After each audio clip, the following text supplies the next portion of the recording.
The sky was painted in steel and gold. The last of the sunset dragging across the Seattle skyline like someone had brushed it on in a hurry. We were on the rooftop terrace at Callisto Expensive, loud with executive laughter, and just polished enough to make our clients feel celebrated. I was 2 glasses into the champagne, but the buzz never touched me. Not really. I was riding something sharper.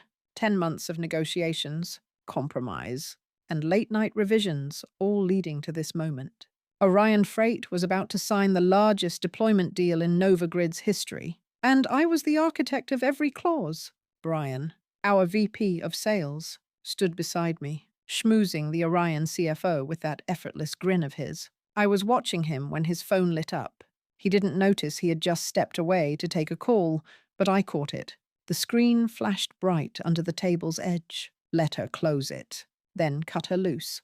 The name above the message, Elena Cross, our newly installed CEO, 6 months in, all polish and poise, barely knew how our systems worked, but quick to draw new lines in the org chart. My mouth went dry. I blinked, stared. The message was still glowing there like a lit match. I didn't need more. I didn't need to unlock the phone or check context. I just knew. They were planning to fire me. After everything, after carrying the logistics architecture on my back, after smoothing over internal chaos, after hand-delivering this deal to the brink of signature, they were going to let me seal it, and then erase me. My fingers tightened around the stem of my glass. I could hear the laughter around the table, clinks of silverware and the Orion CEO complimenting our flawless integration roadmap. I smiled, nodded, said thank you. I poured another round like nothing had happened. But something in me shifted. Not cracked, hardened. Brian returned, slipping his phone back into his pocket. We're in a great place, he said, flashing me that practiced, empty look. Let's lock this in by end of week. Absolutely, I said smoothly. It's practically already done. I clinked glasses with Marcus. The Orion CO, he smiled warmly, unaware the game had changed. They thought I was just a workhorse, someone to smile, nod, deliver the numbers, and disappear quietly. But I didn't build this deal to hand it over. They wanted to cut me loose. Fine, let them try. They didn't know it yet, but the person they just tried to erase was the one holding the only real key. Back at my condo, I didn't turn on the lights. I just stood there in the dark, letting the city glow leak in through the glass.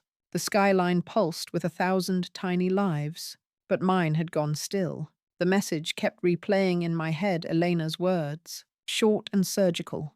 Let her close it, then cut her loose.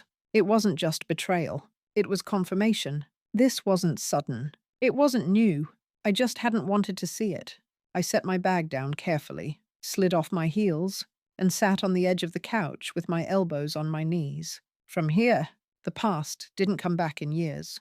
It came in scenes. East Shore expansion, 2017. I ran point on that entire rollout. Spent 6 months commuting between 3 cities. Slept in hotels. Fought tooth and nail to keep that operation under budget. Everyone said it was a miracle. Even the CTO pulled me aside and told me I'd saved us. And yet, when promotion season came, they gave the regional director role to someone who'd been with us 8 weeks. A guy who literally used my project brief in his interview. Then the warehouse automation initiative. I designed the prototype pathing myself. When I asked about moving into a senior leadership track, HR said I was too indispensable in my current role. A backhanded compliment, the kind meant to keep me quiet. And I stayed quiet, because I believed that working hard, keeping things clean, not making waves, that it would all add up, that someone would notice. That integrity still counted for something. But it never did. Brian. His name was on every roadmap. He led initiatives I had built from scratch, got credit for pitches I assembled after midnight. When I tried to speak up, he'd cut me off with a smile. Julia, we're a team. Wins are shared. Wins were shared. But the promotions were not. I looked down at my hands, steady, always steady, and thought about all the times I'd bitten my tongue.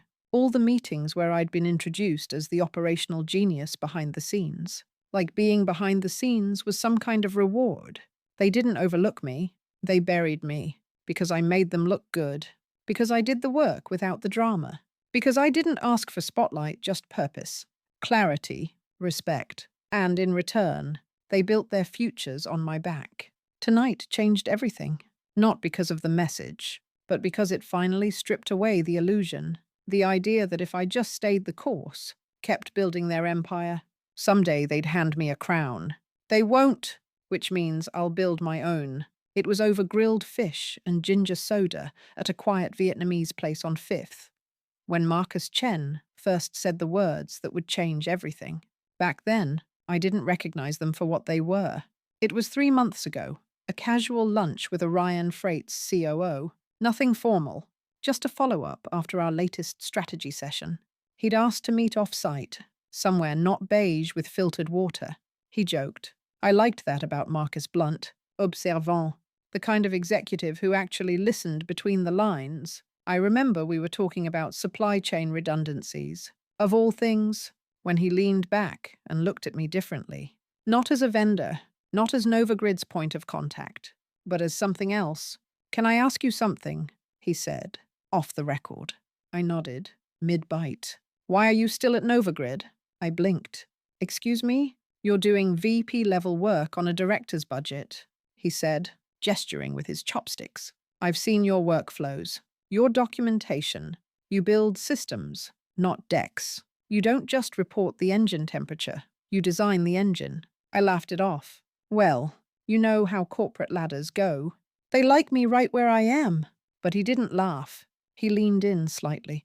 If you ever decide to build something of your own, something clean, nimble, built for this decade, not the last one, Orion will be your first client. I'll make sure of it. It caught me off guard, not because it was too bold, but because it sounded so possible. I tucked it away. A flattering comment, I told myself. A compliment handed out over lunch, nothing more. But that was before Elena's message, before I saw what they really thought of me, before I realized I'd been writing playbooks for people who planned to discard me the second I delivered. Now, that conversation replayed with new clarity. Marcus had seen it. Long before I did, he wasn't making an offer out of pity. He was opening a door because he knew what I was capable of, because he'd been watching the hands behind the curtain and understood exactly who was pulling the levers. He didn't want the logo, he wanted the builder, and for the first time in years, I looked at my future and didn't feel stuck. I felt unbound. All I had to do was step through, and if I was going to do it, really do it, it had to be flawless, not revenge, not recklessness. A plan, quiet, clean, calculated, the kind they'd never see coming. I didn't sleep the night after the rooftop dinner. I lay in bed, staring at the ceiling while the city hummed outside my window, streetcars groaning, rain whispering on glass, life going on like nothing had shifted. But everything had shifted. By morning, I had a name, Silvertrace Analytics, neutral, clean, untraceable. I registered the LLC within the hour. The first person I called wasn't Marcus. It wasn't even Sammy. It was Renata Greer, a business attorney I'd met 5 years earlier, when she was still at Novagrid's legal department. Sharp, quiet, brilliant. She'd left the company on her own terms, too ethical, too smart to stay somewhere that promoted image over substance. Need something airtight. I told her. No conflicts. No breaches. No one finds it unless I want them to. She didn't ask for details. Send me a burner email. I'll route the paperwork through my firm in Portland. Timeline. 30 days, I said. She didn't even flinch. Done. From there, I worked at night. I scrubbed every file I touched, only used materials I had authored from scratch frameworks, playbooks, strategy decks. I pulled nothing from Novagrid servers. No EP, no digital fingerprints. I was careful, because I knew how lawsuits started. And more importantly, I knew how to make sure they never stuck. And then there was Sami. She was my project assistant. Young, brilliant, observant in ways that went far beyond her job title. She found out by accident, caught me toggling between my private drive and company dashboards late one night. At first, I froze, ready with a dozen lies. But she just looked at me, then at the blank folder labeled SVA Structure, and said, "Whatever you're building, I want in." I told her everything. Not all at once, but enough. She didn't flinch. She started helping immediately, backing up my files, scrubbing metadata from past projects, creating decoy drafts to keep IT distracted. She even drafted an onboarding checklist for future hires. "This company is going to exist," she told me, sliding a thumb drive across my desk one evening. "Might as well start acting like it already does." I didn't say it aloud, but I wanted to cry, not out of fear, out of relief. Someone saw me not just as a worker, not as a stepping stone, but as a builder, a founder, every night. I worked in the quiet.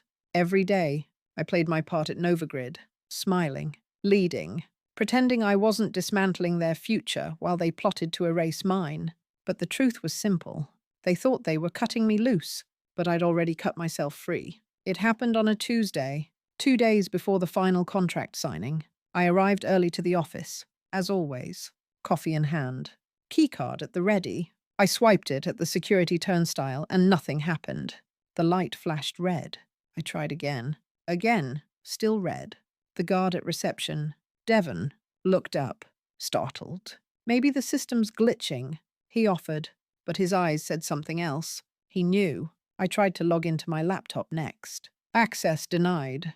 That's when the email hit my personal inbox. From HR Novagrid Solutions, call subject. Termination notice effective immediately. No additional information will be provided at this time. No phone call, no meeting. Not even a face. I stood there in the lobby, still holding my coffee. Not angry, not even surprised. They didn't wait for the deal to close. They pulled the trigger early.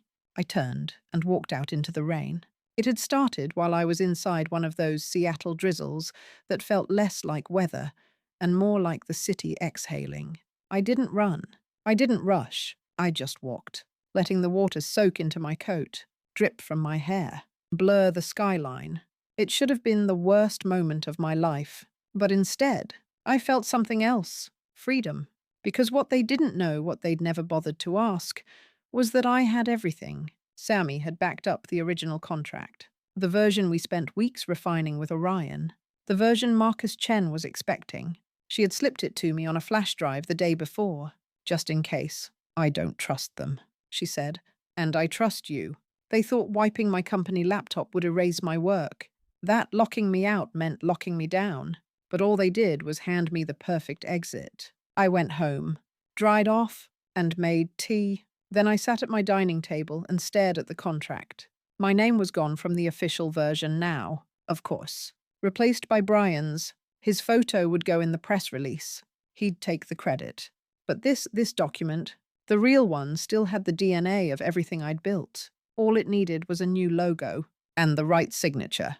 I smiled, because for the first time in months, maybe years, I wasn't playing defense. They had fired me, erased me, cut me loose without warning, but I had already created the one thing they never saw coming, an alternative. I woke up before the sun.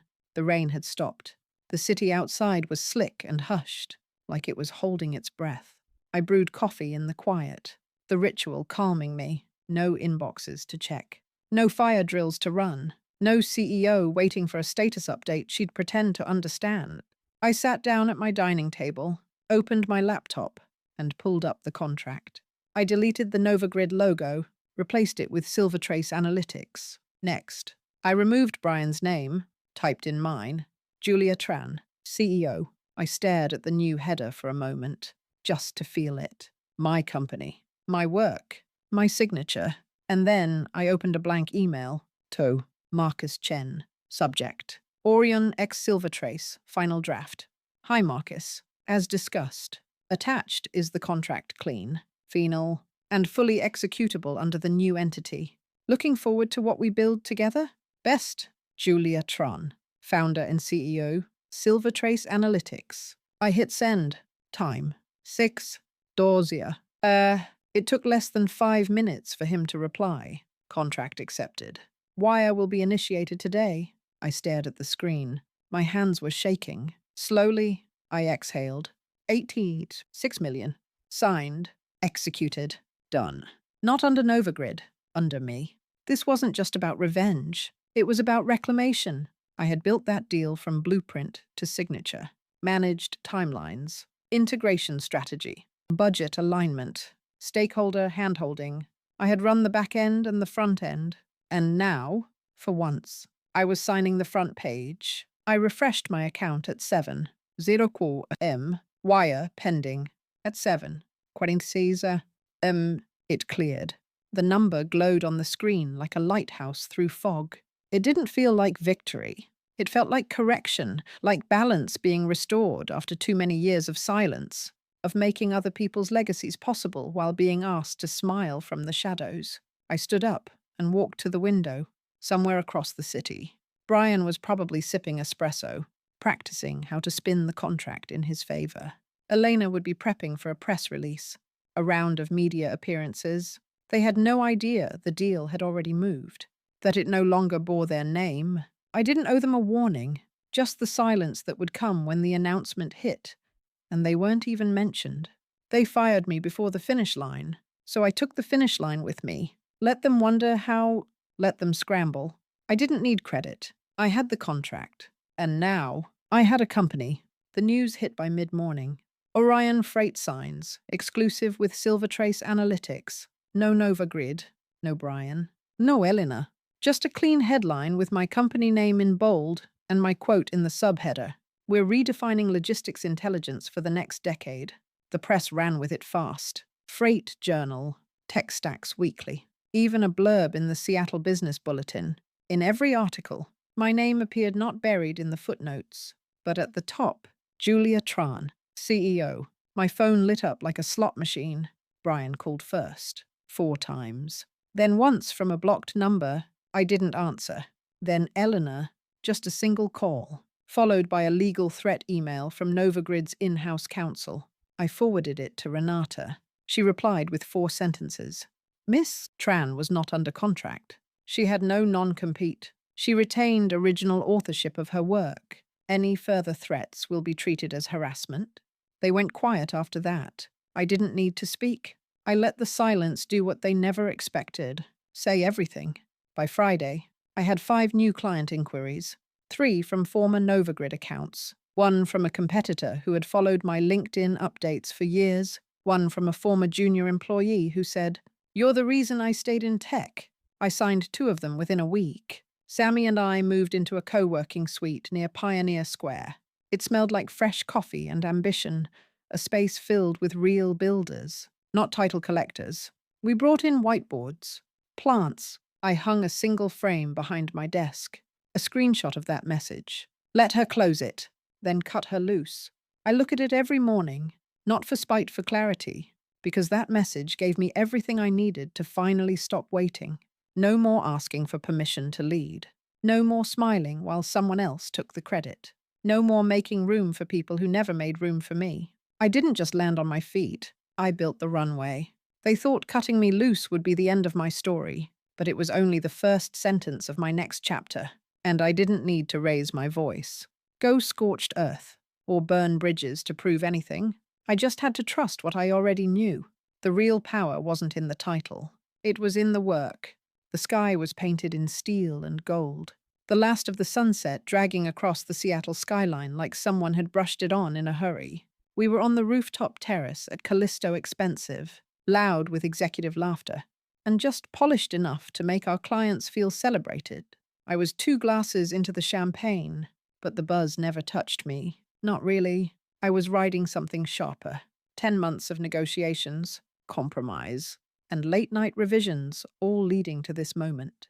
Orion Freight was about to sign the largest deployment deal in Novagrid's history, and I was the architect of every clause. Brian, our VP of sales, stood beside me, schmoozing the Orion CFO with that effortless grin of his. I was watching him when his phone lit up. He didn't notice he had just stepped away to take a call, but I caught it.